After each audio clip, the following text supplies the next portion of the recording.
is love on the Queer Family Podcast. Love is love. I was, I think, a little bit more nervous about the cost than Matthew was. I was looking at things with rose-colored glasses. Well, and I'm like, somehow, it's just gonna happen. it's gonna fall out of the sky. Yeah. You're gonna plant a tree and it'll grow money. Or babies. Yeah. Don't you wish? Or it would be even better if we could just have sex and then have babies. Seriously. I know. Like, what the hell? Well, hello, all you gorgeous folks. Welcome to this bonus episode of the Queer Family Podcast. This show all about family, but with gay. This show whose mission is and always has been to uplift, highlight, normalize, and celebrate our beautiful LGBTQIA+ families in all their glorious splendors and identities. And this episode right here is doing just that. I sat down and I talked with Michael and Matt, aka Michael and Matt, on social media. They're kind of social media famous. And they also just started a podcast titled Who's Your Daddy, in which they chronicle their journey to parenthood. Let me tell you something. It is a journey and they are on it. They are on a roller coaster. They are on the roller coaster. You know what? That's all I'm going to say. You have to listen to find out. And they drop some exclusive info that nobody knows about yet in this here episode, in this here little bonus episode. And here's the beauty of this bonus episode. On the same exact day that this episode drops here, they're dropping right now. It's there. It's available right now. An episode where they interview me about my journey to parenthood. And I also dropped some knowledge, some information that none of you know about yet. And it's pretty big info. So you're going to want to, right after you finish listening to this, you're going to want to head over to Who's Your Daddy and take a listen to today's episode. Just do it, right after. Like, what else do you have to do today, right? You don't have anything else to do. Just listen to the podcasts all day. And while you're at it, rate, review, subscribe them. Yeah. Then go ahead and share them with your friends and family, especially the straight ones, because why not? Okay. Before I roll this tape, I do want to get into our Queer Conundrum segment. I have a new entry in it.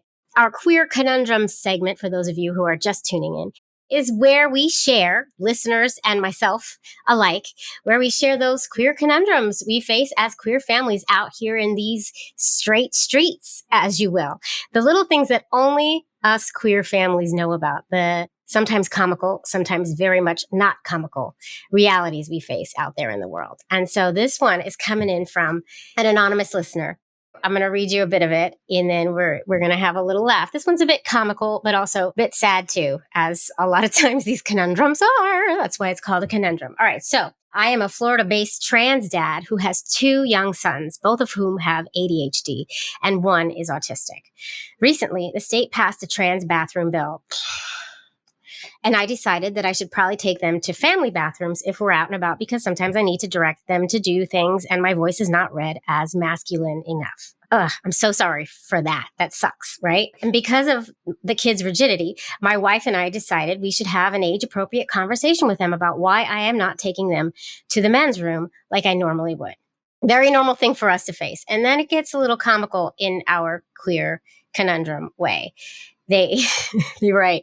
Flash forward to me being at like a big box retailer, and they didn't have a family restroom. So, of course, our friend had to take the kids into the men's room. And of course, as the kids do, the kids, because they had just had this very important talk with these beautiful, beautiful, beautiful children, were like, loudly asking over the whole time they were in there, are you even allowed in here? Are you going to get in trouble? Why are you in? You know what I mean? So like,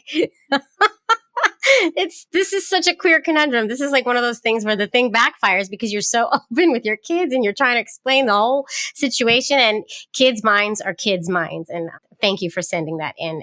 What a beautiful conundrum. And also, I'm so sorry you have to face that, right? Conundrum.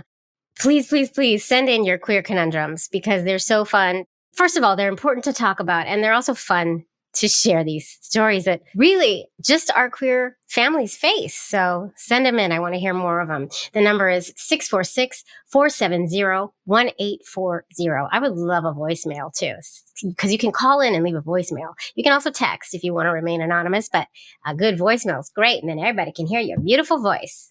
Only if you want to.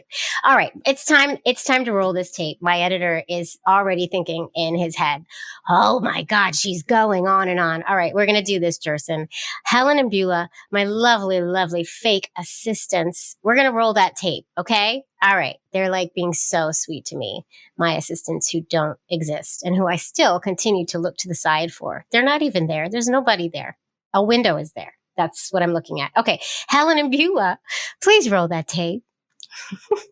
Queer Family Podcast. Love is love. Hi, Michael and Matt. Hello. How are you?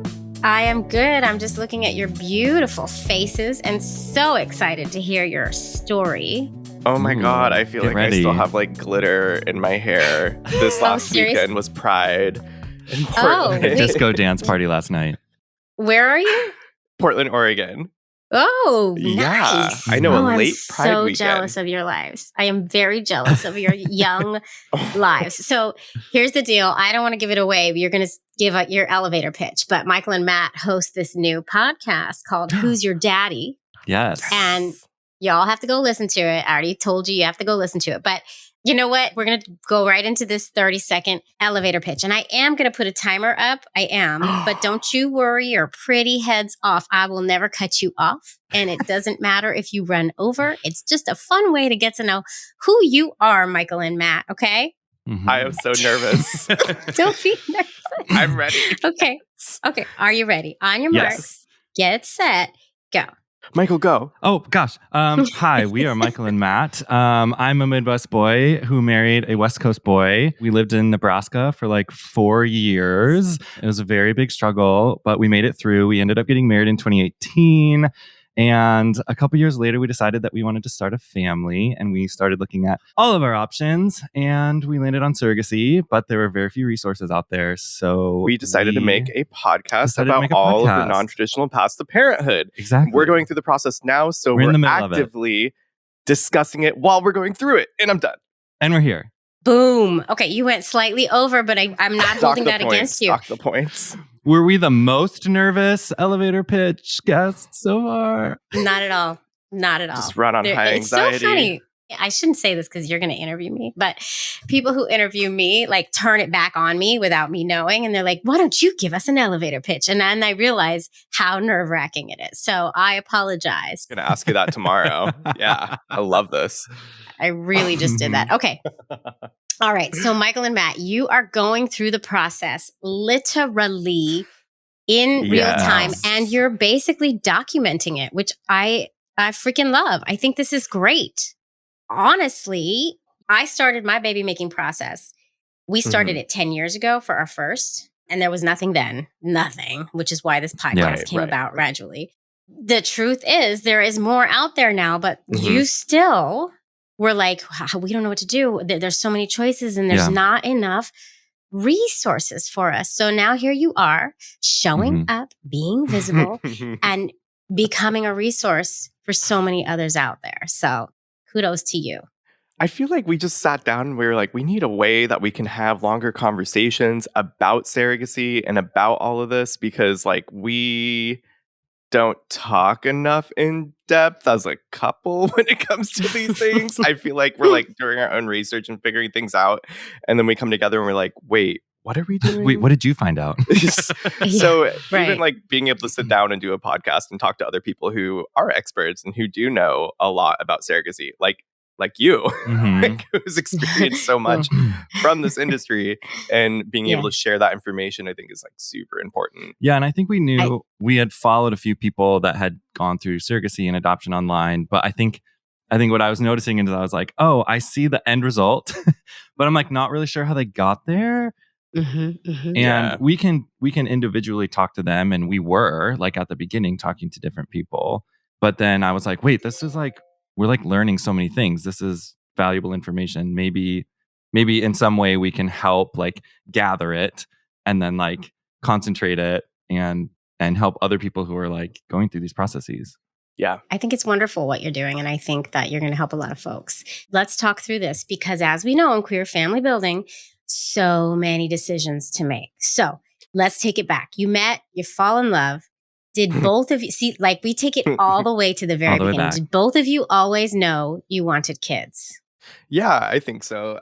When we sat down at one of our first dates, the topic came up. Michael comes from a really big family. He has 7 Very, siblings. very big family. I think 24 Wow. nieces and nephews now. Yep. Oh, as of wow. a couple weeks ago, 24. So Yeah. Oh, like family congrats. life was kind of a essential part of Oh yeah. for you I growing was the up. 7th and- of 8 children. So like I was never not surrounded by chaos. I became an uncle at the age of 14. I was like babysitting like caring for children on my own when I was like 14, 15, 16 when like my siblings needed He a carries- sitter. He carries a baby like a football. Like he does Just that. You know used how to to hold it. babies. It's just like, yeah, it's just second Like, nature sort whoa. of. Amazing. And I just, yeah, I mean, all 7 of my siblings have kids. And so it was just, I've seen it modeled multiple times.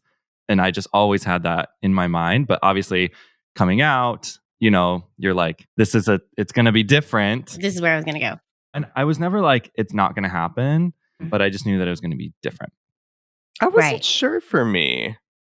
I was more like I didn't know if I was ever going to be in a long-term relationship or have somebody who I like fell in love with. I went to school at a private Christian university in Seattle.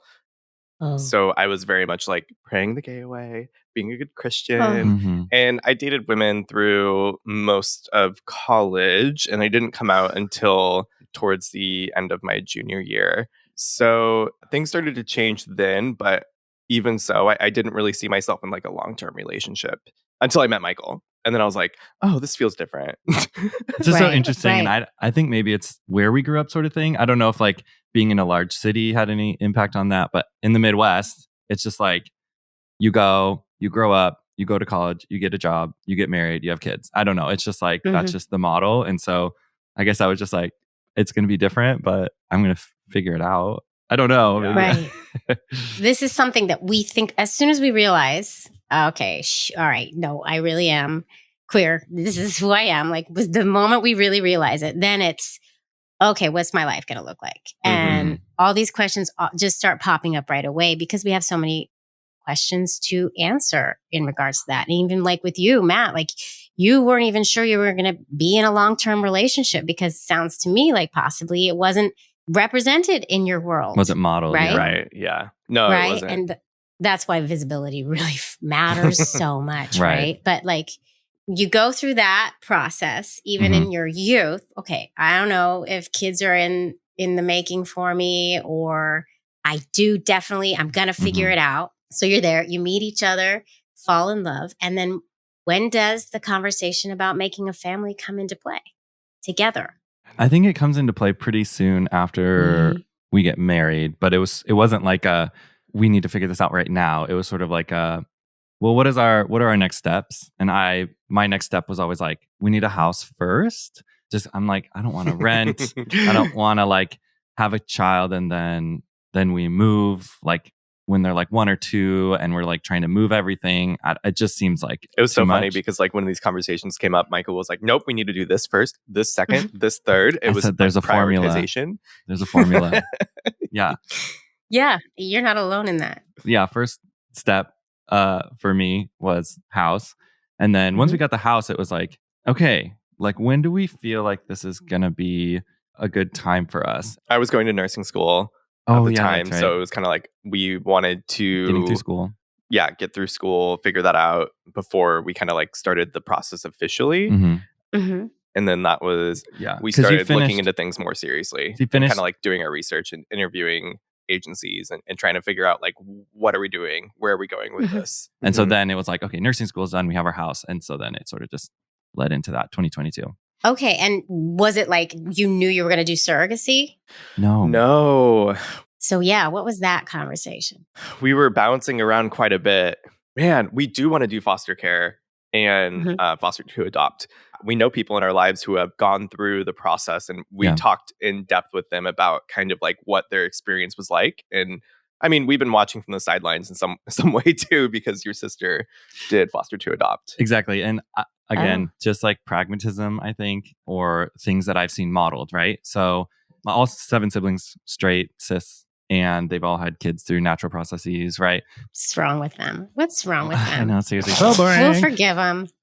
So unfortunate. But one of my sisters had a rather like traumatic miscarriage that just took like a really big toll on her. Oh. And I think she just felt in her heart like she needed to have, or she wanted that 4th kid kind of, I think, just to round everything out. And they found some genetic stuff that led, they thought led to that. And so instead of trying again on their own, they're very well to do. And they were just looking around and they were like, we could totally like do this. Like we could totally give a kid that otherwise wouldn't have a stable situation, a very stable situation, and like a super loving family. We have 3 kids already. So I saw that model, then I was like, I don't know. And we had friends literally going through foster care like while we were deciding, and we were watching their journey as well. That was just such a roller coaster. It was so unpredictable. Pretty traumatic. And even like the situation that they're kind of involved in. Like almost the perfect situation that was handed to them still got taken away. And I was like, I just don't know. We were traveling a lot. I was like, I just don't think we're set up for foster care. There's a few things going on. I mean, I was starting my first job at a nursing school. I'm working a lot. Both of us were working a ton. And then on the weekends, we were doing our travel, because we also do a lot of social media stuff in the LGBTQ travel space.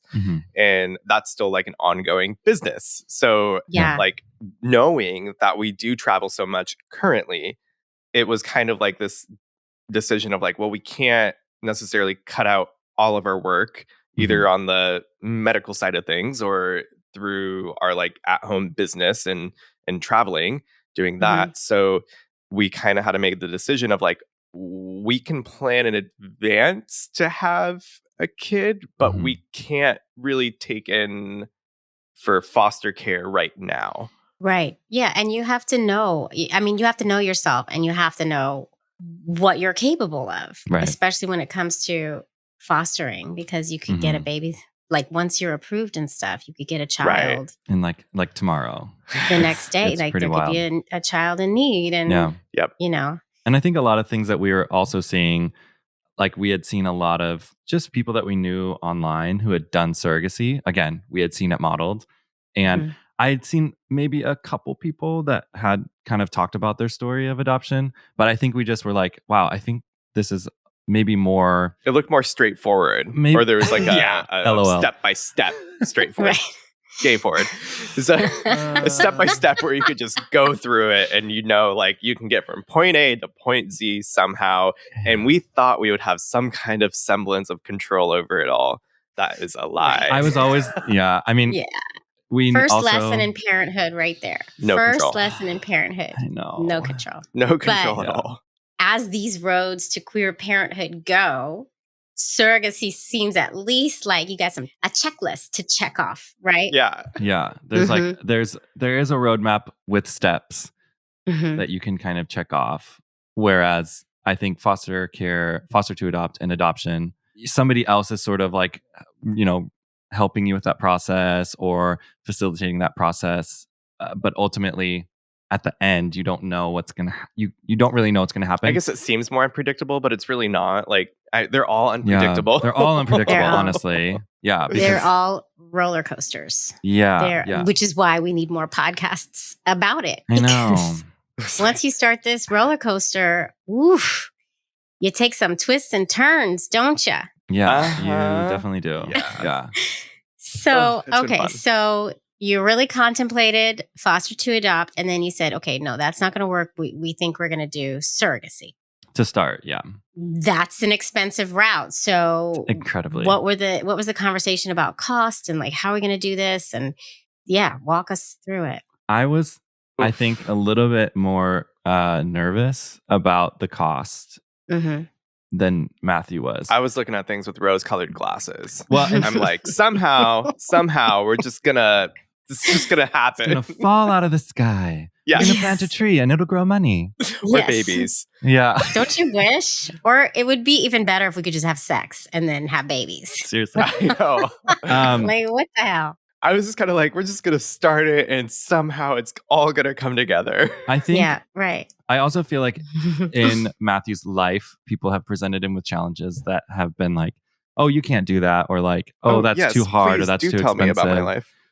I feel like that's what happened. You've said that about your parents, No, like, yeah. "Oh, you're like, it's too expensive to do this. You're not Okay, going to be able to this go is to true. Europe this many times," or like, "You can't just do whatever you want." And then I feel like he takes that as a challenge, Mhm. and he's like, Tell me something I can't do. I take that he's as a like, "Nope. challenge. I'll do it. I'll figure it out." Okay. And you find a way. So I don't know if it was like, "Oh, well, surrogacy is so expensive," and he was like, "Oh no, it's We'll fine. find We'll a find a way." So I think he was like a little bit more like, "No, I want to do surrogacy," and I was like, "I could go either way. That one's real expensive." Right. But like, I'm sort of 50-50 on it. So Mhm. if you are feeling more passionate about surrogacy, fine. That tips the scales a little bit. And like, let's try it out. Let's go for it. So I Okay. think that's kind of where we were at. Mm-hmm. Then also saying like, we're still interested in then doing adoption or foster or both. I'm not, who knows how I felt like it was cookie either will like crumble. we start surrogacy or we delay on everything on all fronts for a while. So it's kind of like I'm feeling like I want to start now. I want to start the Mhm. process now because I know just That it how takes a while. long that it can take on any of the fronts. So Yeah. let's like I don't know, get the wheels turning and see what we can do and hope for the best. Mhm. Yeah. So what was your first step? Research, Google was the first step. Google.com. Have you Yeah. heard of it? Just like researching, like, how do you do this? Like, what do you need? Mhm. And so we were like, oh, it looks like people use agencies. So we're like, oh, maybe we need a surrogacy agency. Oh, we need an IVF clinic, right? Because we need somebody to do all of the science background of it. Oh, and then that surrogacy agency will help us find a gestational carrier. Great. Mhm. Oh, and then that will hopefully lead into, all of the legal things. And so, but we were like, okay, first we need to do agency and clinic, right? We get an agency and clinic. Great. We'll be off Mhm. to the races and they're going to help us figure out all the things. So it was interviewing and calling different agencies. Well, and first you have to check to see if they work with gay people or queer couples. Right. That's a whole thing. So how did you vet them? Matthew did a lot of the vetting, so I'll let him. I looked up questions of like, what do you ask a surrogacy agency? What do you ask an IVF clinic? And then I wrote a list of questions. Michael and I discussed it, like what's really important to us. Mhm. And a big thing I was looking at was cost, just overall. I've heard a lot of surrogacy agencies and IVF clinics can be a little bit more expensive in California and especially along the coasts. So that was just like something I had Didn't know that. heard. And I was like, yeah, that makes sense. Things are more expensive on the coasts. Usually. Well, and I grew up in the Midwest, and so I was like, yes, everything is more expensive on the coast. Like everything's Right. cheaper in the It middle. just made, yeah. Everything's cheaper in the middle. So we're like, okay, cool. From Well, experience. Yeah. and another thing that was important was just availability of egg donors and gestational carriers. There was a lot of jumps or assumptions that we made. And it was Correct. kind of like, we've heard and learned that so many people flock to Oregon to do surrogacy. And from other countries, it's a hot spot. Why is that? Such an interesting question because as we looked into it more and more and more, California has the best laws in regards to surrogacy or assisted reproductive technology and all of that. Mhm. Like the most like protective laws. Yes, You and mean, like just right. well, and when you look at it, it's like, do they have laws on the books? You know what I mean? Mhm. Like, do they even have anything written down that addresses Have this? they thought this through? Right. Exactly. And Totally. some states, it's like they just have nothing on the books, so it's not illegal. It's not, you can't be like penalized, but they also don't have any protections. California has Right. the most protections, but it's also California. Everything's the most expensive in California. Right. Oregon has like okay laws, like nothing bad, but they're not quite as forward thinking as California, which I was like, maybe then they're just like, oh, Oregon, it's going to be a little less expensive than California, and it's still a very liberal state. Potentially that. And I think the reputation goes a long way. So I think the reputation in and of itself, that Oregon is a liberal hotspot and a Mhm. super popular place to do surrogacy. And there are really good IVF clinics Honestly, and surrogacy yeah. agencies here that have amazing reputations. So But we couldn't get an appointment with one just to have a phone call for 3 weeks, that agency. 3 months. 3 months. Whoa. So then 3 we were months. like, Okay. oh my gosh, maybe it is being oversaturated and it's just going to be harder to do. I don't know. That was one of the red flags that came up for Oregon, where I was like, whoa, I can't even get They're like real a busy. consultation. And you're going to be spending all this money and you're going to be so deep into this process. You want the utmost attention. Like you want to be able to reach your agency when you need to. I Yeah. wanted to talk to somebody that wasn't just a receptionist at the desk Mm-hmm. to even like start the process, because I'm like, I'm just going to hold on to these questions for 3 months and kind of like dig deeper into this process and put more money into it without Mhm. like any answers. Right, Like, right. whoa, I can't do Yeah. that right Mhm. now. This is scary. Mm-hmm. So what'd you do? So we had multiple interviews with a couple agencies in Washington, California. I think we were on the list for the Oregon one. I don't even know if we ever Did you talk to them? Yep. Okay, so I did. you got to talk to them. And then we had heard that Texas actually has weirdly good surrogacy laws and Mhm. rather forward-thinking laws that actually are like pro LGBT couples doing surrogacy in Texas. Okay. Win one for Texas. There you go. Like both fathers can be on the birth certificate. Yeah. And like some insurances have surrogacy riders so that you don't have to buy a separate one. Oh, That's just wow. what we've been told, right? And Uh-huh. so we looked into it, and then we were like, we had found this agency and this IVF clinic in Dallas. The doctor that we spoke to was gay and going Oh. through IVF with his husband at Oh, wow. that Okay. exact time. He So it was just like, gave us good vibes all around. and so I was like, oh my gosh, this is Yeah. a sign, right? Feels good. Wow. Everything that a lot of the way they were speaking about things was just like, oh yeah, totally. You can do a single one. You can do a double embryo transfer. Like we can find a surrogate who will do that. No problem. It's going to be so much cheaper here in Texas than it will be in California or Oregon or Washington. And so we were like, okay, well, availability of people, lack of potential like competition. I don't know that many people are thinking Texas immediately when they think like reproductive health. That was another thing that like when we were doing our research is when I was looking at egg donor. Oh God, what's it called? Like a database, Profiles? essentially. Databases. Yeah. Databases, Yeah, uh-huh. profiles. When I was looking at those in Oregon, it was kind of few and far between. And Yeah. it was a lot going into Idaho and Washington. And there wasn't a lot to be seen for like a large amount of available egg donors in Oregon. However, when I started looking in Texas, it looked like there were a lot more in Yeah. a very like small area that were available. And so I was just kind of like looking at that and thinking, okay, if we're going to start the process, we're going to start with egg donation. Let's see if we can kind of like figure out where we can find our potential egg donor. And so that led us to Texas. And because you want to use the egg donors that your agency has available, right? You want to keep it all in-house at this point.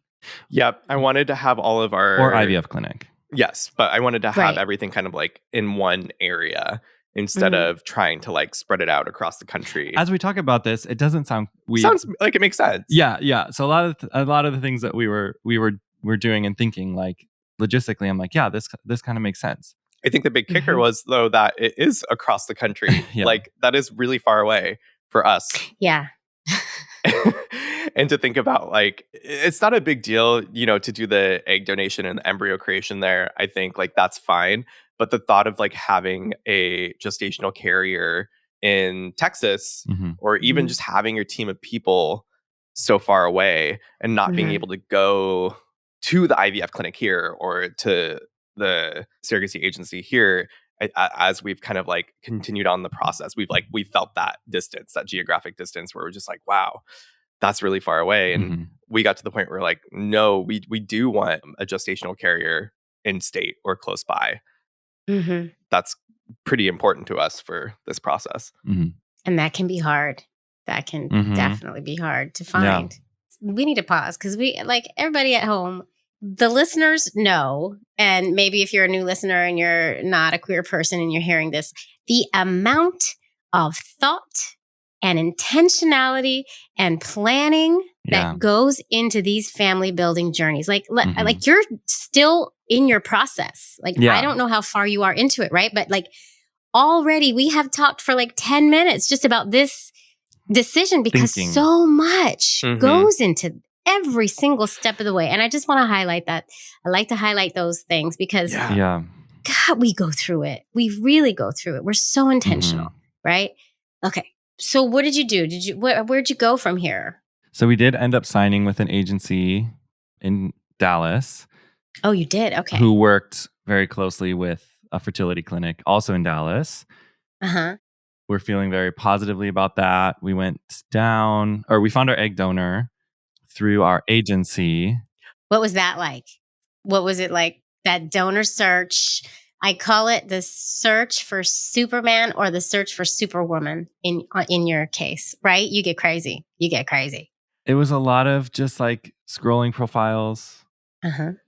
It's like kind dating. of considering, And I listened to your looks. to your story about like how difficult it was for y'all to settle on Yeah. a Mhm. sperm donor.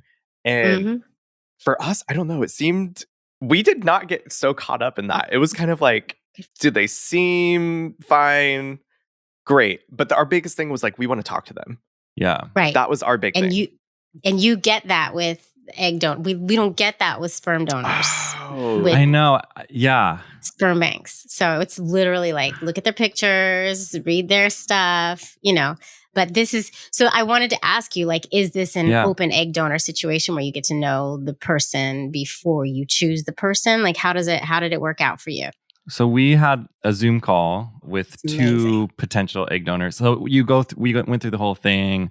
We had found like two that we were interested in, did a Zoom call with both of them.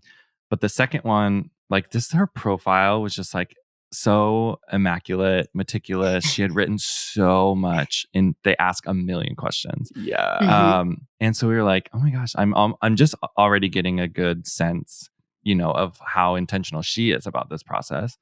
Mhm. And we were able to Zoom call and we just I got just a very warm feeling. Like I almost felt like she could have been like a member of my family. Like that's who I felt Mhm. like I was talking to. Just her demeanor was so calm and like loving. And she just seemed so invested. Mhm. And so Mhm. afterwards we both felt like, I was like, I feel really good about that one. And then we just kind of sat with it for a little while. And then when we flew down to do our portion of the donation, we actually were able to set up a meet and lunch. greet, a lunch. And so we got to meet her in fun. person. And Oh, she was equally wow. as lovely. We got to actually meet her daughter Oh, wow. as well, just briefly, right, for a lunch.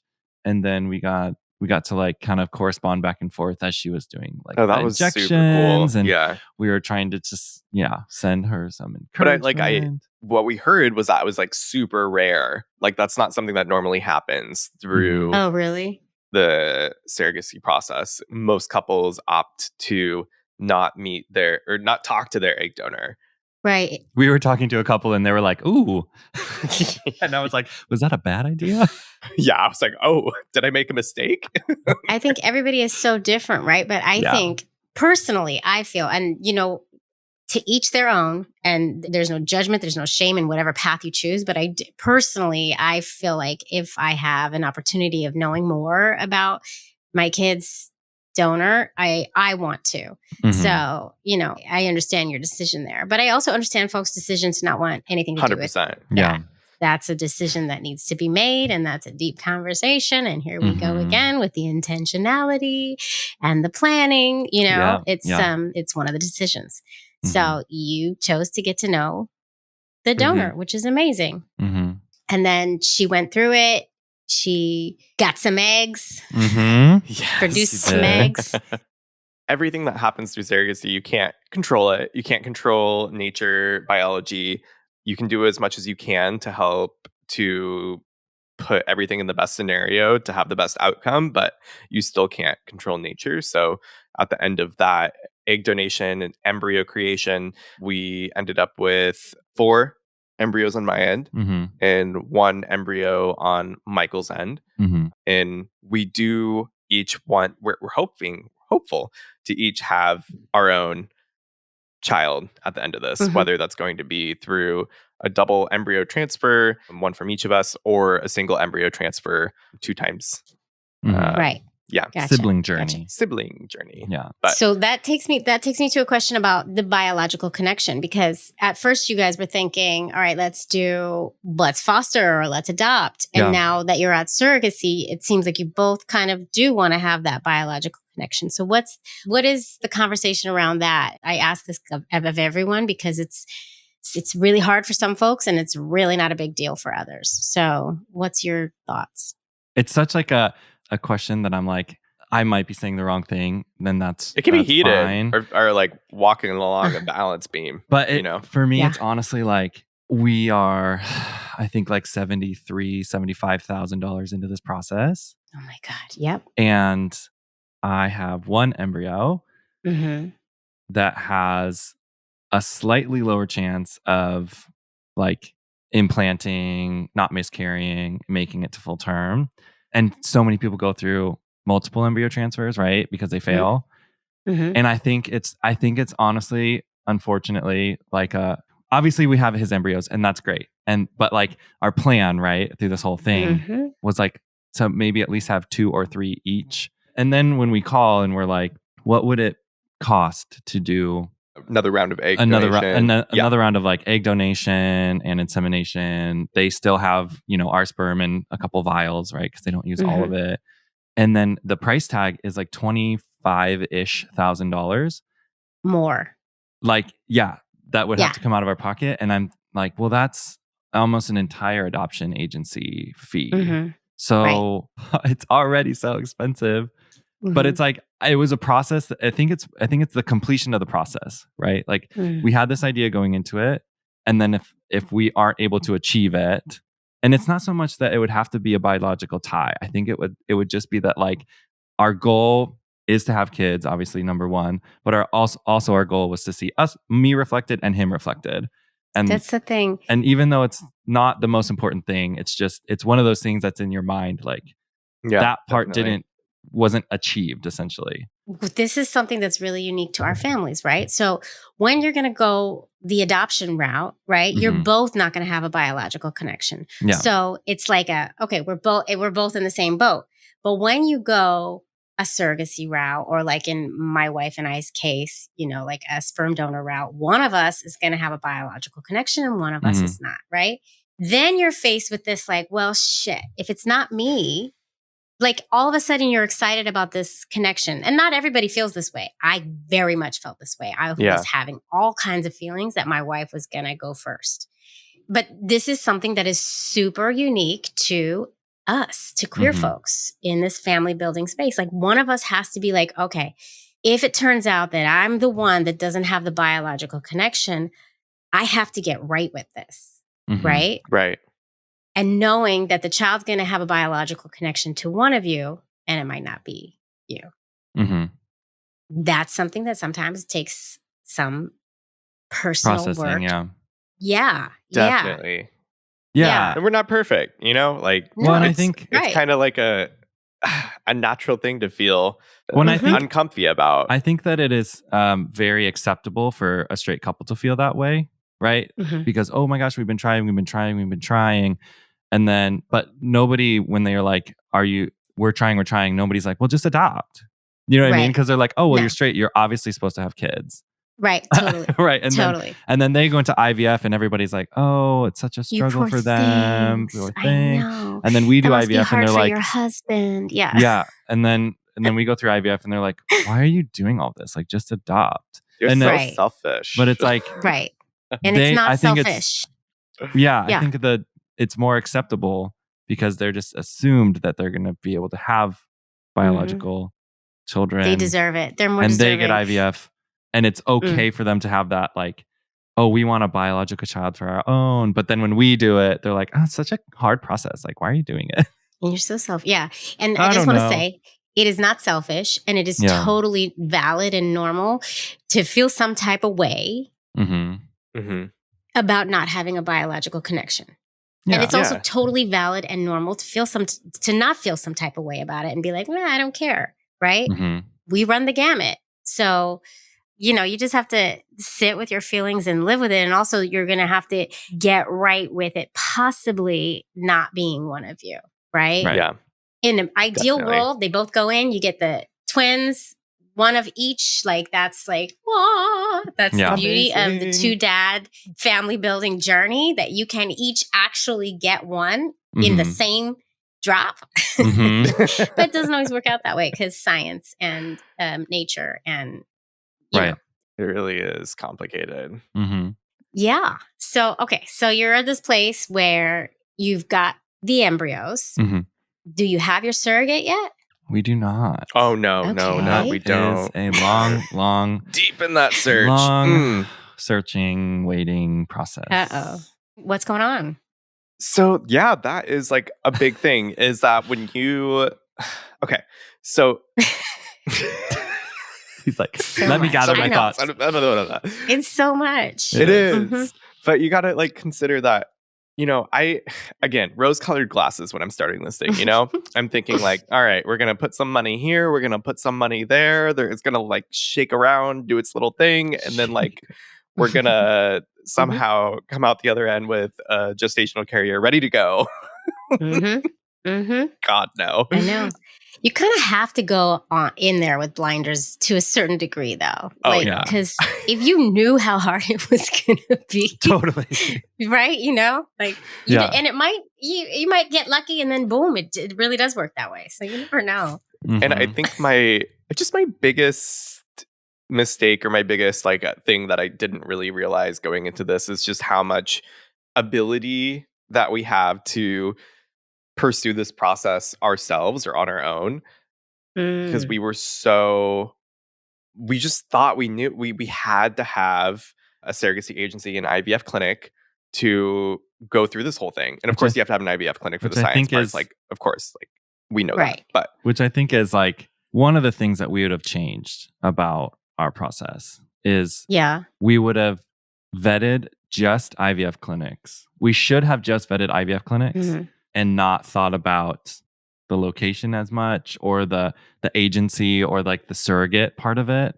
I think we're Mhm. trying to go way too far ahead and think about like, where can we get a gestational carrier fast enough? I think we you know. tried to plan the whole process at the beginning Right. when you should Right. just start with the clinic and make sure that you have a successful science Mhm.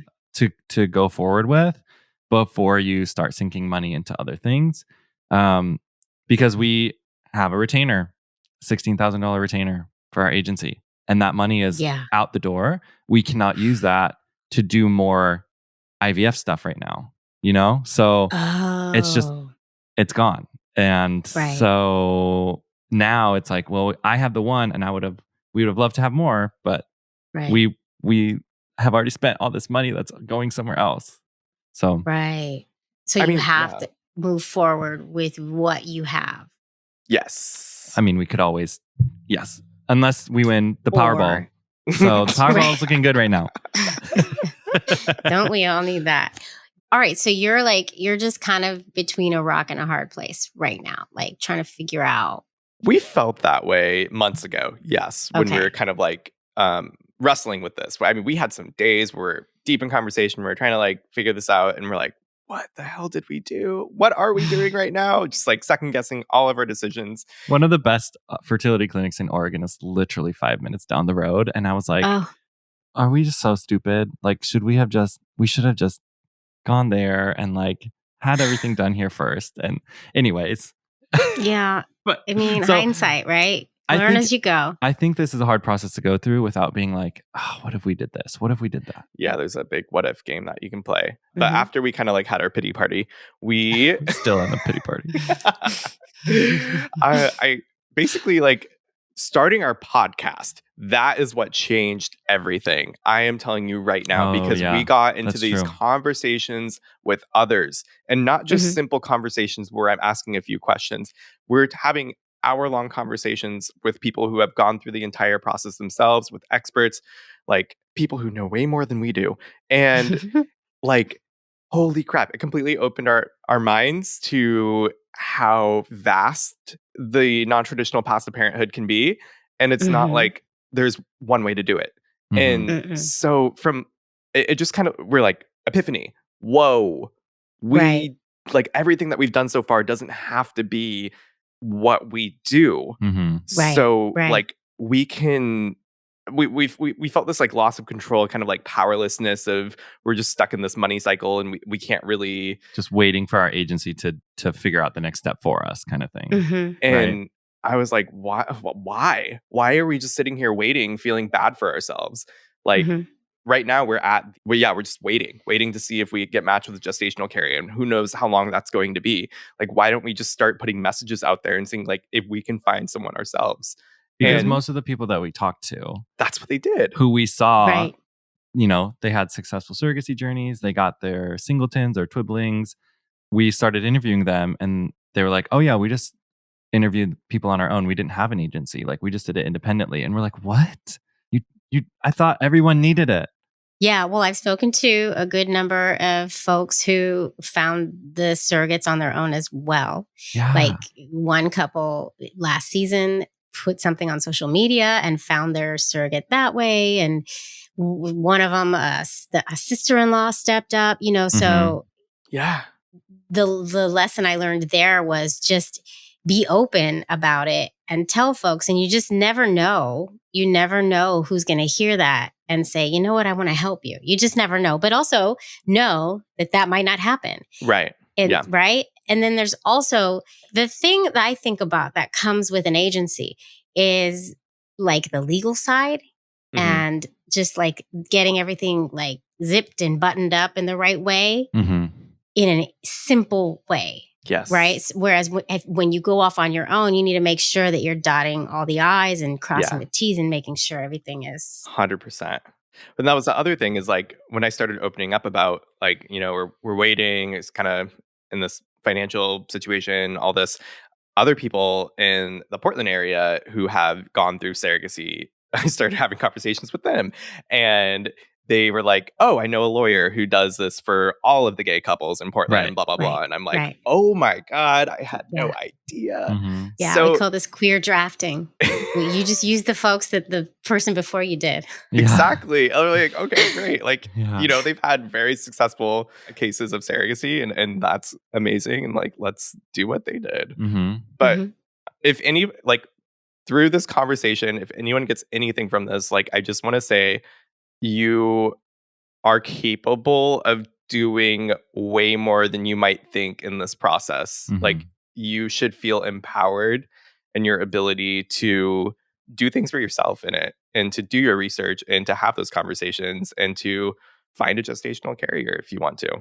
So yeah, I started posting on Facebook, got involved in a bunch of surrogacy groups, and within like a couple weeks, I had like dozens of inquiries. Mhm. Whoa. Yeah. Well, you also we haven't talked about this, but y'all have a insane social media presence. Like you have a lot of followers, right? So people are watching your videos. Yes, but I did Right? and I'm kind of taking that with a little bit of caution, because on social media, Sure. I don't know if I want necessarily like somebody who follows us on Instagram to. I don't know. It's a weird line where I'm like I don't know. Yeah. I don't want to like blend those boundaries or what's going on with that, and it's complicated in that sense. Mhm. But on Facebook, I did it on my personal Facebook, like no following, nobody knows who we are. I'm just putting Mhm. out our story on these random Facebook groups, and then hopefully it resonates with somebody in our area. Mhm. And Right. like several people that I went to high school with that I haven't spoken to in years have reached out. And so currently we are like interviewing those people and trying to figure out if it's a match. Mhm. So we're Wow. just kind of like doing it ourselves a Yeah. little bit. I think there's So definitely you- light at the end of the tunnel. I'm not sure if we'll find somebody by the end of this year, right? Mhm. To do a transfer within this year. But potentially next year, I think is pretty feasible. Mhm. And I think we'll probably find that on our own. Yeah. Did you want to Okay, talk so about you have the change pivoted. with that? We pivoted Uh-oh. a bit. You pivoted. Is there a pivoted. new change? What's the wait? So- Oh dear, here we go. Exclusive. Oh, dear. Oh, dear. Exclusive. Here it is. We are planning, similar to what we just talked about. I think having interviewed so many people and looking at just the financial viability, and again, just sort of taking ownership, we are choosing to drop our agency to kind of go it alone. That's kind of a like nerve-wracking thing, but at the same time, there are cost savings in that I think will be worth the amount of time that we put into it. And most of the people that we know have done it that way. And I think while if you go with an agency, there's no problems with that. It is a significant financial burden that I don't think we did our due diligence, or I don't know if we had the most realistic view of like what that would feel like when those dollars started shooting out the door. Right. And then, you're however much we are into it, and you're like, oh, we still have to pay for potentially health insurance for the gestational carrier, a lawyer, compensate the gestational carrier for the pregnancy, medical bills when the children are here, and all the things that you need to have a baby, and the things you need to buy for them and feed them. And I just think we got to a point where we're like, yes, we're very, very happy with having done IVF, at least having somewhat of a successful definitely. outcome with 5, right? When you look at the overall picture, 5. Like, that's amazing. That's great. 5 embryos. Pretty incredible. But there's a lot more things that are coming. Yeah, you're like halfway there. Right. Yeah. Even if that. Yeah, I don't know. Right. Maybe. Are we? Yeah. I mean, it's a journey, but you're on it. You're on the roller coaster. Yeah. And in the end, everything's going to be okay. In the end, it's all going to work out. In the end, everything's going to be okay. And just as it was meant to be. But you are in it right now. Yes. We just realized there's way more resources and support out there for us that we don't necessarily need to pay a lot of money for. We have a lot more power to be able to do some of these things ourselves. And we might need to do a sibling journey, where saving 15 to 20,000 is going to help us, continue to grow our family, or maybe that, our savings can go towards the adoption that we eventually would like to do, or something like that. So it's just hard because it's a finite amount of things that you can.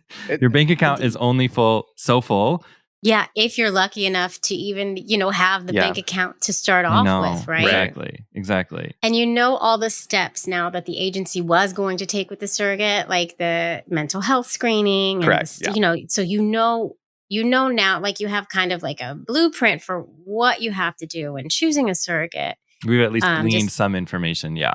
Right. So you're better off than you were before, even though it might not seem that way, and good reminder. Thank you. Yeah. You're on that journey. You are just on that journey, and you'll find the folks that are meant to be there for you. You'll find them.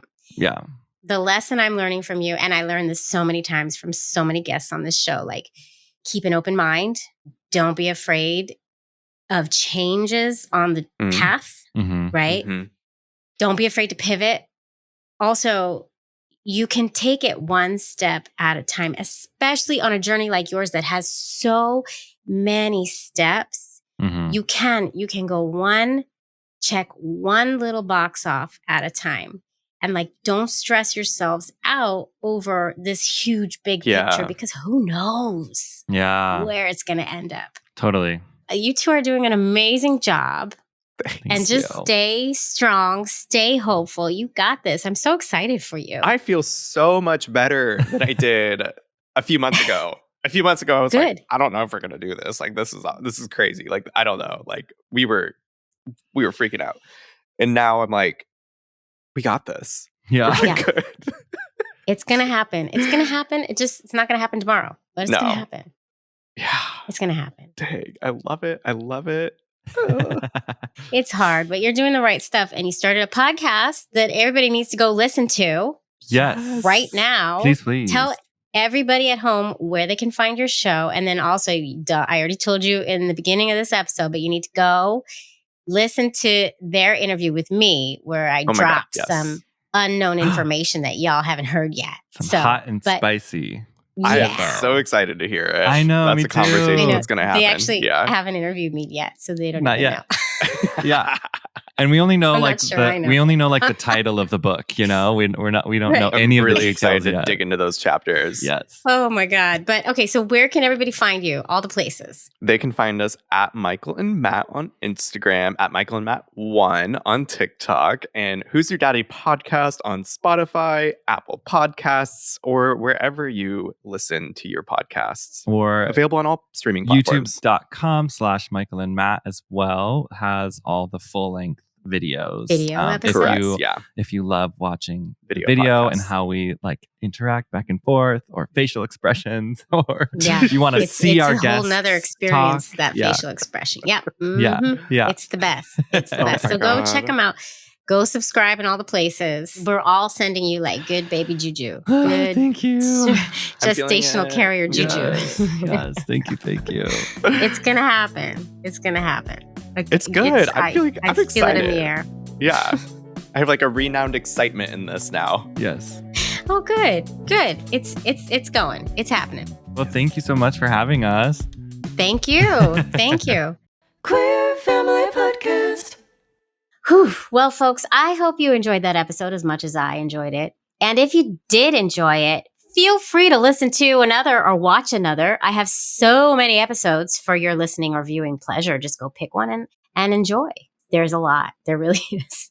And also, if you really do like this show, please, I know I say it all the time, but please do consider supporting the show on Patreon. You're just going to go to patreon.com/The Queer Family Podcast. You're going to pick a tier, you're going to join, and you're going to get that bonus content.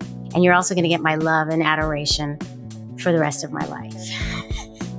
I love you all. Thanks for tuning in. Keep on tuning in, and I'll see you next time. Mwah.